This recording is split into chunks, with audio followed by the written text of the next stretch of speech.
The first thing I remember is the sound forks stopping midair as my sister pulled her boyfriend toward me, her smile already mocking before she spoke. Christmas lights flickered across her face when she said it. This is the failure of our family. My parents laughed like it was tradition, like humiliating me was part of the holiday menu.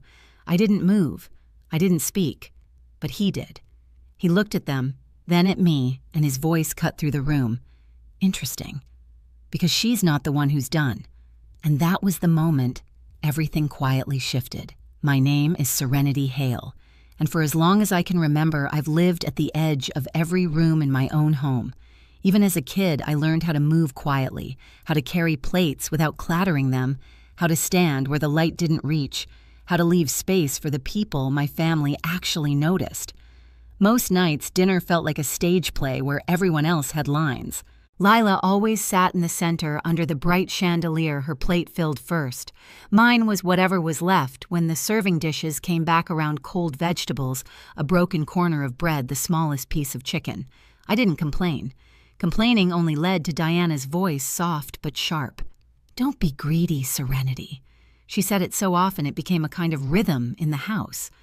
Richard barely looked in my direction unless something needed fixing. A broken faucet, a late bill, a chore. Lila didn't feel like doing. I was good for tasks, not attention. He called it building character, though somehow Lila never needed the same lessons. She got new clothes, new clubs, new opportunities. I got lectures about being realistic and grateful. I remember one winter afternoon, Lila forgot her project for school, some elaborate poster Diana helped her with. When the teacher called about it, Richard didn't ask Lila why she left it behind. He turned to me instead, irritation ready in his voice. "Why didn't you remind your sister?" As if my role wasn't to live my own life, but to keep hers from falling apart. Lila didn't even look guilty. She never did. In our house, guilt was something assigned, not earned. The older we grew, the more invisible I felt. My achievements, small, hard won, vanished in the shadow of her performances. I remember earning a place in an art program downtown. I came home with the acceptance letter, heart racing, thinking maybe this time they'd see me. Diana read it in silence before placing it neatly on the counter. "Lila has dance that day," she said, "and we can't be driving all over town." When I didn't respond, she added, "Your mother would want you to be practical." The acceptance letter went into the trash that night. Lila's dance costumes arrived 2 days later. Money disappeared the same way my chances did, quietly. Payments meant for my classes, my savings, my future. Redirected into Lila's needs, new shoes, competition fees, weekend trips. I learned not to ask where my portion went.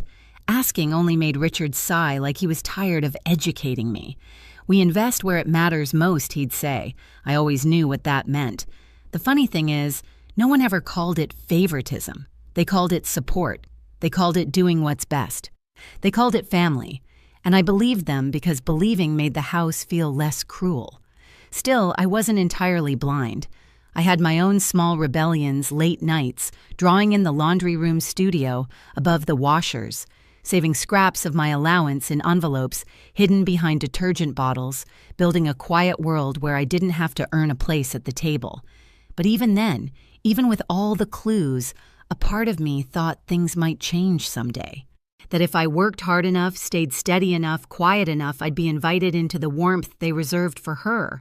It took me a long time to understand that warmth was never meant for me. That was the day I learned my place in this family. It happened quietly, the way erasures always do. A missing name, a shifted glance, a door closing without sound. I was in the office late, the kind of evening where the city outside feels like a distant hum. Lila's voice carried from the break room, bright, rehearsed, careless. "My sister doesn't have a real career," she said loud enough for laughter to follow. "She just floats around. Adrian only keeps her around out of pity." I didn't step in.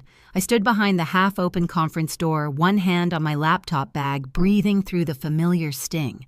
By the time I walked past them, the conversation had already changed, as if the insult had never existed. But the next morning, the real blow came. My concept file, weeks of work, was gone from the shared folder.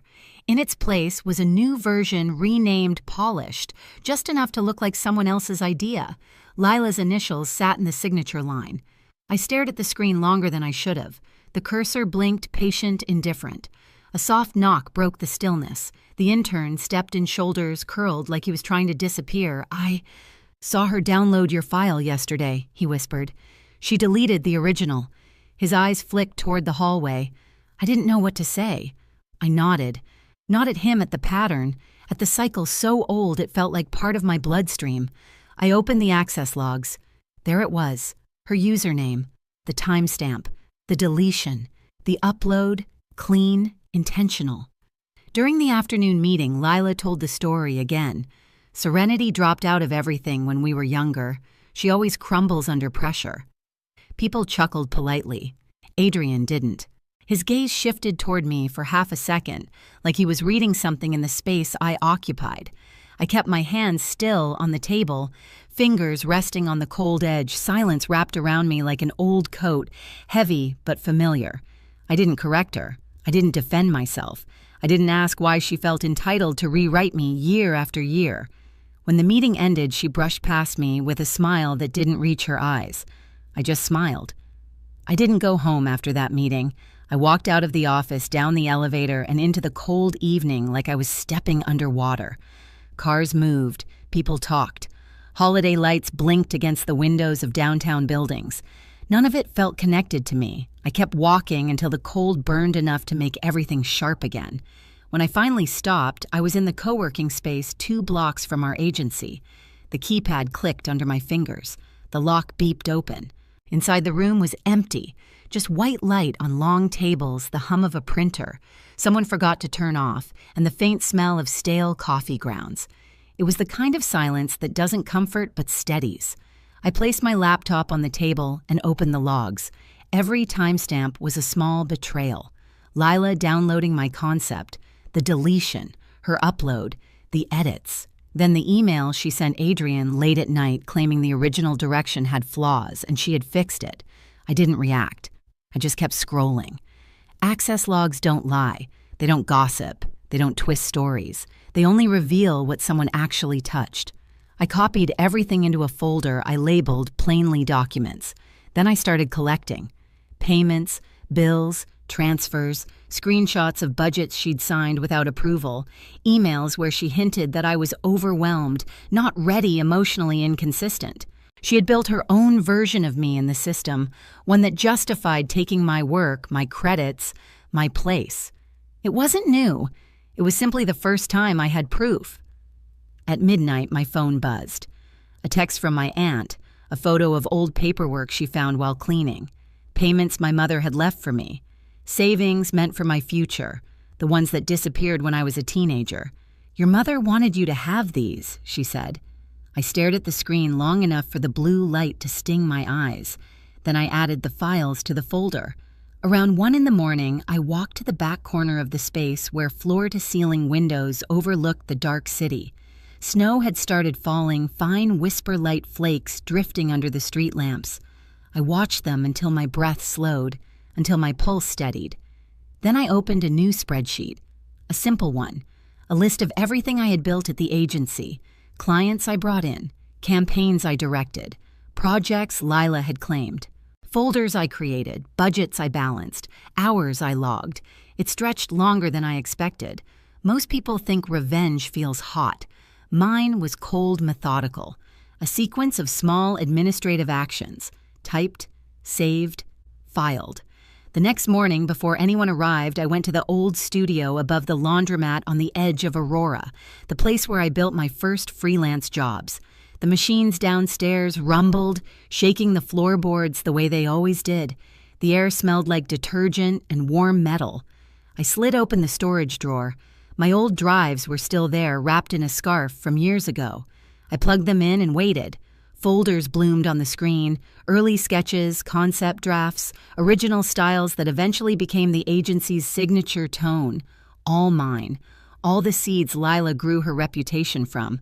I took what I needed, not out of spite, but because it was mine to take.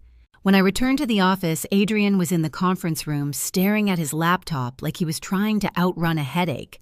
He looked up when I walked in. "Sit," he said softly. I did. He turned the screen toward me. My file. the one Lila claimed. He tapped the corner. Your metadata's still inside. Of course it was. She changed the name, not the backbone. He opened the access logs next my folder from the night before. You pulled everything he said. I nodded. I didn't push you into this, did I? No. And you're sure you want me involved? I thought about it. About silence. About what happens when you speak and no one listens. About what happens when you stay quiet and everyone assumes you'll never stop swallowing what hurts you. Yes, I said. He studied me for a moment, not with pity, but with the kind of focus people use when assembling something delicate. Then he leaned back. HR needs this. Legal needs this. And the board needs to know where the credit actually belongs. His voice wasn't angry. It was factual, administrative, clean. We spent the next 2 hours assembling the file. Every document, every log, every payment discrepancy, every moment where my work had been fed into Lila's pipeline of praise. Typed, printed, signed. Around noon, he slid the final packet across the table. I'll handle the process, he said. You don't have to be the one to deliver this. But part of me wanted to, not to confront her, not to explain, not even to win. I wanted to stop being the silent witness to my own erasure. I picked up the packet. The paper felt heavier than it should have. I rested my hand on it, steady and calm. This time, I said I won't fix what they've broken. I arrived late on purpose. Christmas dinner was already in motion when I stepped through the doorway of my father's house. The air was thick with cinnamon-roasted meat and the kind of laughter that sounds rehearsed. Lights glowed too warmly against the cold outside. Every year, this house tried to convince the world it was a home. I stood near the hallway, letting my coat drip meltwater onto the tile. They didn't notice me at first. Lila was busy performing spinning small stories for distant relatives, retelling successes she hadn't earned, leaning into Adrian's shoulder like she owned the room. He wasn't touching her back the way he usually did. His hand hovered a moment, then dropped. When Richard finally spotted me, he gestured to an empty chair at the far end of the table. Sit. We've been waiting. His tone implied it was my fault for shifting the picture. Diana's eyes flicked over me, coat, shoes, hair, as if checking for flaws. Try not to make an entrance, she murmured. I didn't answer. I took the seat at the edge, half-shadowed the way I always had. Dinner resumed. And then inevitably, Lila rose from her chair, pressing a hand to Adrian's arm as if inviting applause. I want everyone to meet my sister, she said, voice bright. This, she paused smiling with practiced sweetness, is the failure of our family. Richard laughed first. Diana nodded, almost proud of the line. Conversations tapered off into that familiar hush of communal cruelty. The sound was the same one from childhood dinners, the one that told me to stay small, stay quiet, let the moment pass over me. Adrian didn't laugh. He set his fork down with a soft clink. The room stilled around the sound like someone had drawn a curtain across the noise. Christmas music from the kitchen speaker faded into insignificance. He looked at Lila, then at her parents, then slowly at me. Interesting, he said, voice low and steady, because you're fired. The sentence landed without force, without theatrics, just truth, placed gently in the center of the table. Lila blinked, confusion flickering across her face. What we're done, he added. Effective immediately. A few relatives shifted, unsure whether to pretend they hadn't heard. The silence wrapped itself tightly around the room. Adrian reached for his tablet, swiped once, and connected it to the living room TV. The screen brightened, washing the room in cold light. The first file appeared the original concept documents, my name embedded in the metadata, then the access logs, time-stamped, unedited. Lila's username glowing beside every action she thought no one would trace. Download, delete, upload, slide after slide documented what she had taken, not just the file, but months of work, client strategy, design drafts. Her voice shrank as the evidence built itself. I didn't, she began. He didn't look at her. You did. When the payments appeared transfers, she initiated budget approvals. She signed without clearance. Richard sat back in his chair, face tightening the illusion, finally cracking. Diana opened her mouth, then closed it. She had no script for this. Adrian continued calm as ever. The board received the full report this morning. HR has already processed the termination. And the final note... He clicked once more. My portfolio appeared. The actual one, the campaigns I built, the projects I led, the clients I brought in. Years of work hidden behind their narrative. Serenity, he said. Eyes on me now, not asking for permission, simply stating, reality is the co-founder and principal strategist of our agency.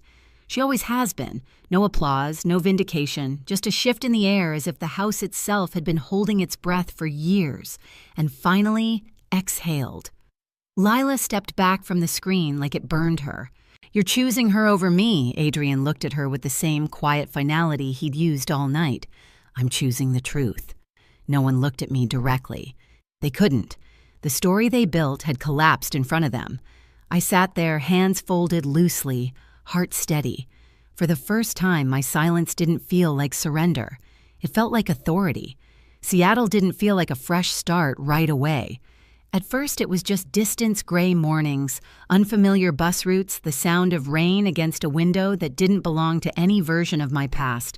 But distance has its own kind of mercy.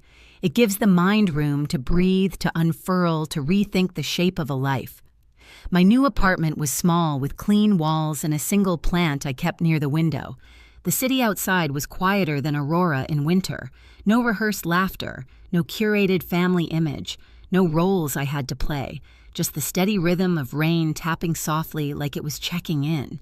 Adrian helped set up the new office, not out of obligation, but because he understood the difference between space built for survival and space built for living. We kept things simple: wood desk, soft chair, a few pinned sketches from campaigns that were actually mine. Work felt different here, lighter. Not because it was easier, but because no one was trying to take it from me. I didn't cut my family off. I just stopped orbiting them.